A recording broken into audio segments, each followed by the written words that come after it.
પતિના દીર્ઘાયુષ અને અખંડ સૌભાગ્યની કામના સાથે પરિણીત મહિલાઓ દ્વારા કરવામાં આવતા વટ સાવિત્રી વ્રતની ઉજવણી તાલુકાના કાંઠા વિસ્તારના કરંજ, પારડી, ઝાંખરી, ઝીણોદ, મોર, મંદરોઈ, કમરોલી, અસનાડ, ભટ્ટગામ તથા અસનાડ ગામો સહિત ઓલપાડ નગરમાં શ્રદ્ધા અને ભક્તિભાવ સાથે કરવામાં આવી.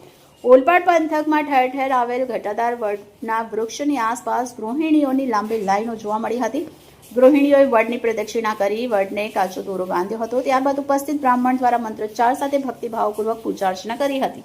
આ પ્રસંગે ભટ્ટગામ પ્રાથમિક શાળાના ઉપશિક્ષિકા કલ્પના પટેલ તથા નિમિષા પટેલના જણાવ્યા અનુસાર સાવિત્રીએ પોતાની ભક્તિ અને દ્રઢ નિશ્ચયથી પતિ સત્યવાનને યમરાજાના પાર્શ્વથી મુક્ત કરાવ્યા હતા. ત્યારથી આ વ્રત પ્રચલિત થયું છે. ગામની ગૃહિણીઓએ સવારથી જ ઉપવાસ આરંભીને વડના વૃક્ષની પૂજા કરી હતી. આ પવિત્ર દિવસે પરંપરાગત વિધિ વિધાન સાથે દરેક મહિલાએ પોતાના પતિના દીર્ઘાયુષ, સુખ અને સમૃદ્ધિ માટે પ્રાર્થના કરી હતી. આ વ્રત દ્વારા નારી શક્તિ, સમર્પણ અને પતિવ્રતનું ગૌરવ ફરી એકવાર જોવા મળ્યું. Vijay Patel, bullet 26 Gujarat news, Olpad.